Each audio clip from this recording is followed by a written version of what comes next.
ठीक है, लेकिन पहले दूसरी पढ़ाते, लेकिन उसमें तो 7 क्लास के छात्र छात्राओं को तक हिंदी किताब पढ़ना नहीं आती और ना इनको बोर्ड पे लिखना आता है, जबकि ये हेडमास्टर है, इनको मध्य प्रदेश के शिक्षा मंत्री कौन है उनका नाम पता नहीं है, राज्यपाल कौन है, और ये इतना तो ठीक है, लेकिन जिसके बाद जिला शिक्षा अधिकारी कौन है गुना जिले के, उनका नाम तक पता नहीं है इनको। अब खुद अंदाज लगा जाइए इनमें सामान्य ज्ञान कितना है अमन साहब। ठीक है नारायण जी, आपसे जानना चाहती हूँ कि आप इस स्कूल में कब से पढ़ा रहे हैं बच्चों को, कितने साल हो गए पढ़ाते हुए?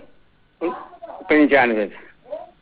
कितने साल हो गए आपको पढ़ाते हुए? 26 वर्ष। 26 साल हो गए। और ये बच्चे जो जिस वक्त हमारे संवाददाता आपके कक्षा में आए थे, कौन सी कक्षा के छात्रों को आप पढ़ा रहे थे? देखो उस टाइम था लंच था, बात ठीक है, लेकिन कौन सी कक्षा में आप थे जिस वक्त हमारे संवाददाता आपके कक्षा में आए थे? मैं उस टाइम कक्षा 2 में था। कक्षा 2 में थे। और अगर बात की जाए कक्षा 7वीं के छात्रों की भी, तो वो सब आपसे पढ़कर ही कक्षाओं में आगे बढ़े होंगे, आपके पढ़ाए हुए ही आगे बढ़े होंगे। स्कूल गांव के बच्चे नहीं थे, वो दूसरे स्कूल के बच्चे थे। तो दूसरे स्कूल के बच्चे इस स्कूल में कैसे प्रवेश उनको मिला? नहीं, वो एडमिशन कक्षा 6 में मेरे यहीं था, एडमिशन आए थे पिछले वर्ष, मजरों के बच्चे थे वो। अच्छा, दूसरे कक्षा के जो स्कूल के जो बच्चे थे वो आपके स्कूल में पिछले ही वर्ष आए हैं? जी। पिछले वर्ष कक्षाएं संचालित नहीं हुई थी 2019। देखिए नारायण जी, क्योंकि आप स्कूल हेडमास्टर हैं, जितनी भी कक्षाएं आपके विद्यालय में आप संचालित की जाती हैं, सबके जो जिम्मेदारी है वो आपके ऊपर है, बच्चे अच्छे से पढ़ें। और खास तौर पे अगर आप प्राइमरी स्कूल के बच्चों को पढ़ाते हैं, कक्षा 1 कक्षा 2 के बच्चों को पढ़ाते हैं, तो ये भी जिम्मेदारी है, अगर कक्षा 1 और कक्षा 2 के बच्चे आपके द्वारा पढ़ाए हुए आगे बढ़ते हैं तो उन्हें भी सभी चीजें आनी चाहिए।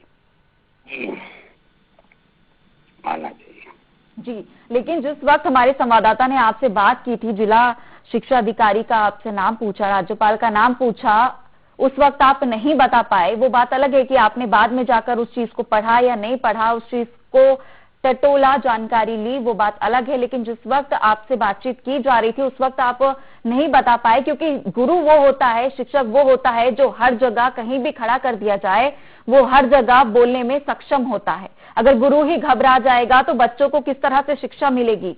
शिक्षा की क्रांति चल रही है, पूरे विश्व में दौर चल रहा है, लेकिन हमारे देश के कुछ ग्रामीण क्षेत्र ऐसे हैं जहां पर बच्चों को पढ़ाया ही नहीं ढंग से जाता। किस तरीके से वो अपना भविष्य सुधारेंगे? आप मुझे ये बता दीजिए, अगर शिक्षक को ही ज्ञान नहीं हो तो उसे क्यों विद्यालय में रखा जाए?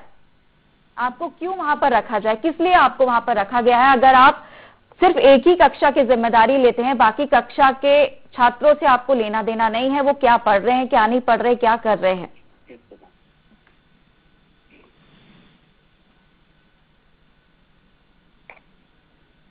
नारायण जी। मैडम आवाज आपकी आ नहीं रही यहाँ पे। नारायण जी, ये कह रही हूँ कि आपको विद्यालय में क्यों रखा जाए अगर आप जिम्मेदाराना तरीके से पढ़ाई नहीं कराएंगे बच्चों को? सबसे पहले मेरा यही सवाल है आपसे। मेरा मैडम चक्कर ये है, मैं प्राइमरी का टीचर हूँ, मैं 1 से 5 तक के बच्चों को पढ़ाते हैं हम तो। वो मिडिल स्कूल में कोई टीचर नहीं है, अतिथि शिक्षक है वहाँ पर। ABCD कौन सी कक्षा में पढ़ाई जाती है? शुरू से पढ़ाते हैं कक्षा 1 से ही। हाँ, लेकिन इस स्कूल में ये आलम है कि बच्चों को ABCD भी नहीं आती है। बच्चे किस तरीके से अपना भविष्य तय करेंगे? देखो बच्चे भी घबरा जाते हैं, आदिवासी माहौल है, वो आदिवासी गांव है, आदिवासी बच्चे हैं और डरते हैं बेचारे थोड़ा। बच्चे घबरा जाते हैं ये माना, लेकिन आप भी तो घबरा गए। जी, हमें को बता देते, अब इनसे नए देख के इनसे घबरा गए वो बच्चे। जी, और कोई बात नहीं है। चलिए नारायण जी, आपको फिलहाल मैं रुकना चाहूंगी। हमारे साथ जिला शिक्षा अधिकारी चंद्रशेखर सिसोदिया जुड़ गए हैं। चंद्रशेखर जी, आपका बहुत स्वागत है IND 24 में। यहाँ पर बात हो रही है गुना जिले के राघवगढ़ की एकीकृत शाला शासकीय माध्यमिक विद्यालय की। अगर आपके संज्ञान में होगा, क्योंकि यहाँ पर जो शिक्षक हैं, जो स्कूल हेडमास्टर है नारायण सिंह कुशवाहा, हमारे संवाददाता इस स्कूल में गए, विद्यालय में गए और इनसे कई सारे सवालात किए। पहले तो बच्चों से सवालात किए और उन सवालों का जवाब बच्चे नहीं दे पाए। प्रधानमंत्री का नाम पूछा गया, एबीसीडी पूछी गई, वो उनका जवाब नहीं दे पाए। लेकिन यहाँ पर जो स्कूल हेडमास्टर हैं वही जवाब नहीं दे पाए। उनको राज्यपाल का नाम नहीं पता, उन्हें जिला शिक्षा अधिकारी का नाम नहीं पता, आपका नाम नहीं पता है। तो इस तरीके से, अगर इस तरीके से जो शिक्षक हैं वो विद्यालय में रहेंगे तो किस तरीके से छात्रों को पढ़ाएंगे, उनका जो भविष्य है वो उज्जवल होने की जगह अंधकार में चला जाएगा।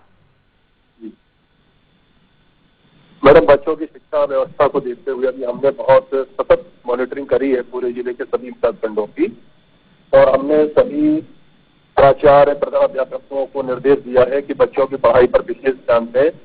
पिछले समय में कोविड काल में बच्चों की पढ़ाई का बहुत नुकसान हुआ है और हमने इसको बहुत शक्ति से लिया है कि बच्चों की पढ़ाई में किसी भी प्रकार की कोताही न बरती जाए।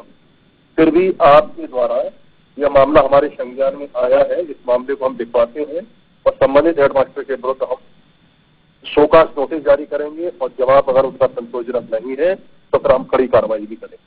जी बिल्कुल सर, लेकिन मैं ये यहाँ पर बच्चों का दोष बिल्कुल भी नहीं है, क्योंकि उन्हें जैसी पढ़ाई कराई जाएगी बच्चे वही सीखते हैं, क्योंकि बच्चे शिक्षक को ही सब कुछ मान लेते हैं, वो अपने माता पिता की भी बात नहीं सुनते हैं। लेकिन यहाँ पर जब हेडमास्टर से जिला शिक्षा अधिकारी यानी कि आपका ही नाम पूछा गया तो वो भी नहीं बता पाए, और सबसे बड़ी बात तो ये है कि राज्यपाल का भी नाम नहीं वो बता पाए, और उनका कहना ये है कि हम घबरा गए थे। बच्चों का घबराना माना जाता है, वो कोई बात नहीं, बच्चे घबरा जाते हैं, लेकिन शिक्षक गुरु तो ऐसा होता है जो कहीं पर भी बोलने में सक्षम होता है, कहीं पर भी खड़ा कर दिया जाए, कहीं पर भी बैठा दिया जाए, गुरु बोलेगा, शिक्षक बोलेगा। लेकिन यहाँ पर उनको ही कुछ ज्ञान नहीं है। अगर इस तरीके से ये कहा जाए कि उन्हें यहाँ पर किस बेस पर यहाँ पर रखा गया है, तो ये वाकई जांच की बात है। मैडम, हम आपकी बात से सहमत हैं कि ठीक है, बच्चे अगर कुछ सवालों के जवाब नहीं दे पाते, पर ये बहुत सामान्य से सवाल है। शिक्षकों को तो इतना जानकारी होनी चाहिए कि उन सवालों के जवाब दे सकें, पर यदि शिक्षकों को ये जानकारी नहीं है तो कहीं ना कहीं शिक्षकों की लापरवाही है, शिक्षक अपने कर्तव्य के प्रति लापरवाह है, और इसको हमने संज्ञान में ले लिया है। मैडम, इस पर हम कार्रवाई अवश्य करें। बिल्कुल सर, आपसे यही उम्मीद है कि क्योंकि जानकारी आपके संज्ञान में आ गई है, आप कहीं ना कहीं इस पर कार्रवाई करें, जांच करें और जो दोषी हैं उन पर कार्रवाई बिल्कुल करें, क्योंकि कहीं ना कहीं शिक्षा का एक क्रांति का दौर जो है वो चल रहा है। और वहीं अगर देश में कुछ ग्रामीण क्षेत्र अगर ऐसे बचते हैं जहां पर शिक्षा जो ज्ञान है वही गलत दी जाए, गुरु ही गलत ज्ञान दे, तो किस तरीके से जो छात्रों का भविष्य है वो उज्जवल होने की जगह अंधकार में चला जाएगा। क्योंकि कहीं ना कहीं जो ग्रामीण क्षेत्र हैं अगर वो पढ़ लिख लेंगे तो कहीं ना कहीं अगर बात की जाए हमारी जो पद्धति है, जो जिस तरीके से हम आगे कार्य करते हैं, जो किसान है वो भी नई तकनीकों के जरिए आगे बढ़ सकेंगे।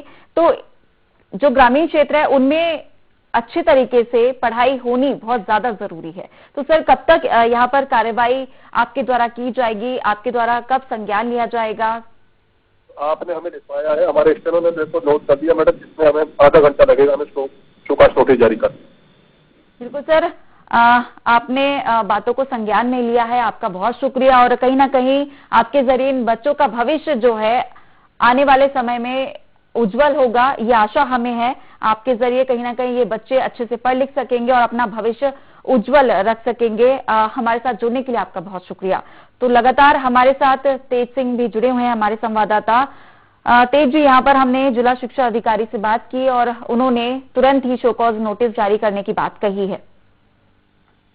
हाँ जी बिल्कुल, देखिएगा इनके संज्ञान में जैसे यह मामला पहुंचा तो उन्होंने नोटिस जारी कर जवाब मांगकर कार्रवाई करने की बात की गई है। बिल्कुल जिला शिक्षा अधिकारी चंद्रशेखर है जो समय समय पे ये भी फोकस बना रहता है, इनका स्कूलों में निगरानी रहती है, लगातार मॉनिटरिंग करते हैं, क्योंकि क्षेत्र में भी जाते हमने अक्सर कई बार देखा है, लगातार ये कार्रवाई भी करते हैं। हाँ, अच्छी बात है कि कहीं न कहीं अब बच्चों का जो भविष्य है वो तो कम से कम सुधरेगा, जो अंधकार में जाता हुआ दिखाई देता है। इस तरह के अगर शिक्षक हों, जब गुरु ही अज्ञान हो, गुरु को ज्ञान न हो, तो वो भला छात्रों को क्या शिक्षा दे पाएंगे।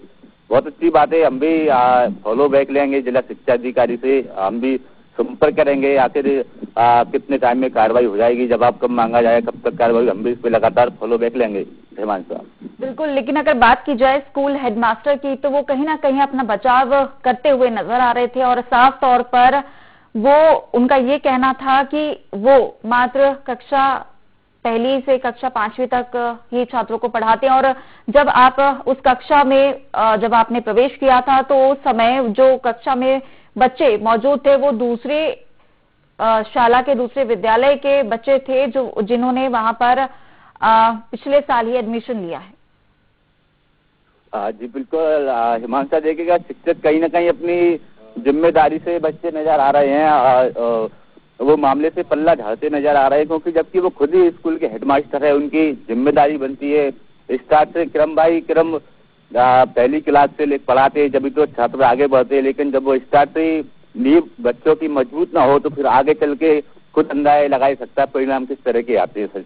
हिमांशु साहब बिल्कुल, हमें ये भी बताइए तेजवी, जब आप विद्यालय में गए थे तो वहाँ कितने ऐसे शिक्षक थे जो बच्चों को पढ़ा रहे थे, क्या कुछ वहाँ का माहौल था, और इस तरह के कितने ऐसे स्कूल हैं जहाँ पर बच्चों को सही तरीके से नहीं पढ़ाया जाता है? हाँ देखिएगा हिमांशु साहब, वहाँ पे स्कूल में पहुंचे थे उस समय हेडमास्टर वहीं पे मौजूद थे और छात्राओं को पढ़ा रहे थे लंच के बाद में।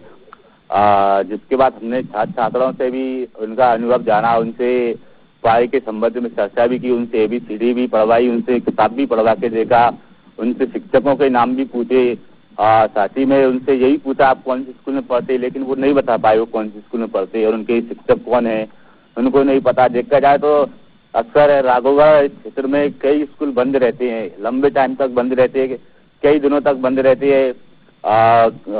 स्कूल में इस तरह की कई अनियमितता मिलती है। बहुत से स्कूल है जहाँ के छात्र छात्राएं इस तरह की ABCD नहीं पढ़ पाते हैं, हिंदी किताब नहीं पढ़ पाते, क्योंकि काफी पिछड़ता जा रहा है शिक्षा के क्षेत्र में अगर देखा जाए तो, क्योंकि अधिकारी समय समय मॉनिटरिंग नहीं करते हैं। अगर अधिकारी मॉनिटरिंग करें, समय पे निरीक्षण करें तो ऐसा देखने को नहीं मिलता है हिमांशु। लेकिन जी बिल्कुल, कहीं ना कहीं अगर ग्रामीण क्षेत्रों में, क्योंकि कृषि से संबंधित ज्यादातर ग्रामीण क्षेत्रों में लोग रहते हैं, अगर यहाँ पर अच्छे तरीके से बच्चों को पढ़ाया जाए तो कहीं ना कहीं कृषि के क्षेत्र में उनकी जो भूमिका है वो काफी महत्वपूर्ण हो सकती है। नई तकनीक का वो प्रयोग कर सकते हैं और आने वाले समय में कृषि से संबंधित जो भी तकनीकों का प्रयोग करके वो आगे बढ़ सकते हैं, खुद भी बेहतर तरीके से अपना जीवन यापन कर सकते हैं और अपने गांव को भी और बेहतर बना सकते हैं। आपको क्या लगता है कि क्या जो महत्व है अगर ग्रामीण क्षेत्रों में शिक्षा की बात की जाए तो कितना महत्व यहाँ पर शिक्षा का ग्रामीण क्षेत्रों में होना चाहिए? देखिएगा हिमांशु, ग्रामीण क्षेत्रों में जो पिछले गांव है उनमें अगर शिक्षा की बात करें तो काफी पिछड़ा हुआ है शिक्षा के क्षेत्र में, क्योंकि कहीं न कहीं सवाल होते हैं जब अधिकारी रहते, जिम्मेदारी शिक्षा विभाग के अधिकारी, BO BRC CSU हुए, लेकिन जो समय समय पे स्कूलों में निरीक्षण नहीं करते, स्कूल के मॉनिटरिंग नहीं करते कि कहाँ पे क्या कमी है। अगर कोई कमी है शिक्षक के माध्यम से छात्रों को पढ़ाई जा रही, वो छात्र नहीं पढ़ पा रहे, कहीं ना कहीं उस कमी को पूरा की जाए, समय समय पर निरीक्षण करे, लेकिन ऐसा नहीं होता है। अगर इस प्रकार लगातार मॉनिटरिंग की जाए, जैसे कि जिला शिक्षा अधिकारी एक्टिव है, अगर उनकी जैसे वो एक्टिव है इसी तरह अगर BO BRC भी एक्टिव रहे तो शिक्षा में बिल्कुल सुधार आएगा। हिमांशु बिल्कुल, तेज जी हमारे साथ जुड़ने के लिए आपका बहुत शुक्रिया। और अगर शिक्षा के क्षेत्र में क्रांति लानी है तो ग्रामीण क्षेत्रों में भी कहीं ना कहीं ध्यान देना जरूरी होगा और इस तरीके से जो ग्रामीण क्षेत्रों में जो कृषि प्रधान हमारा जो देश है कहीं ना कहीं वो आगे बढ़ेगा। नई तकनीक का उपयोग ग्रामीण क्षेत्रों में बेहतर तरीके से किया जाएगा और जो बच्चों का भविष्य है वो अंधकार की बजाय उजाले में की ओर बढ़ेगा। लेकिन ये जिम्मेदार कब सुधरेंगे? जब तक कहीं ना कहीं अधिकारी जो जिम्मेदार हैं वो जांच नहीं करेंगे और ना जांच नहीं करते हैं और ना ही उन पर कोई कार्रवाई की जाती है, तो इस तरीके से जो जिम्मेदार हैं उन पर कार्रवाई नहीं होती है तो हालात जो है इस तरीके से बने रहेंगे। फिलहाल IND इनसाइड में इतना ही। मुझे दीजिए इजाजत। नमस्कार।